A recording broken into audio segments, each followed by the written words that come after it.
I think we are going in a bunch of different directions.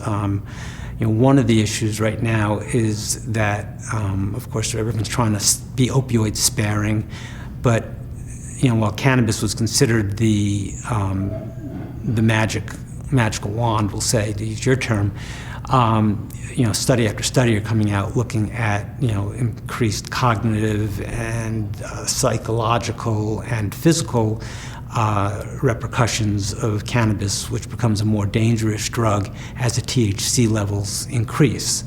The cardiovascular mortality data is quite frightening. So a lot of people have decided to go toward cannabidiol, which is far more benign, but it's basically at this point a pretty expensive placebo when it comes to chronic pain. I understand that there's some very good studies that are looking at anticonvulsive properties of cannabidiol for Lennox-Gastaut and Dravet syndrome in children who've been very refractory to torture treatment. So I'm not writing off cannabidiol. I'm saying that science is not yet caught up with the practice.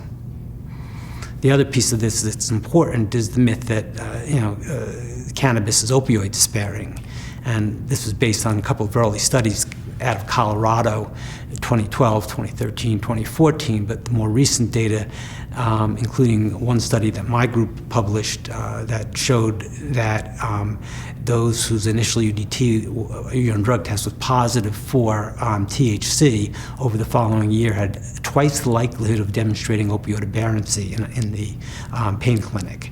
And other studies done by people like Keith Humphreys at Stanford and several others have really established that for many, cannabis, particularly THC, is actually a gateway drug. Studies have shown in post-operative care that those patients using cannabis, they reported lower levels of pain, yet were asking for higher levels of opioid analgesia. So we're not talking about 2 or 3 isolated studies. Now we're talking about dozens of studies. So again, as I've written in the American Journal of Public Health, cannabis for chronic pain is certainly not quite ready for prime time. The neuromysticism has to be replaced with good science and good patient selection, as is true with opioids, interventional pain medicine, any other treatment. But again, getting back to the siloing, a lot of people, if they have,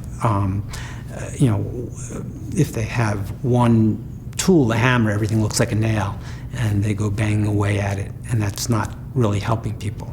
I've worked with people who have been helped with cannabis. The vast majority, not so much, because the higher the THC, the better the relief. The higher the THC, the more dysfunctional a person is.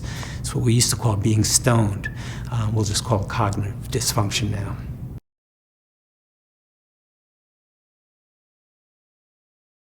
Right. Which makes it even worse, because the 1.5% to 2% THC marijuana of my youth is now being replaced by 21% of the people in dispensaries, are actually recreational pot stores, but who reported being medical users in the state of Washington were using oils and other distillates, concentrates that could be as high as 96% THC. So when you're looking at 1.5% to 2% THC and 96% THC, it's a problem. And the other thing is, the cannabis doctors and users say we just use a little bit. As Americans, we're not really good at using a little bit of anything. We tend to use a lot. And this is why we have numbers around addiction that are so high. It is a culture of addiction, and to say that THC, cannabis are not addictive is false.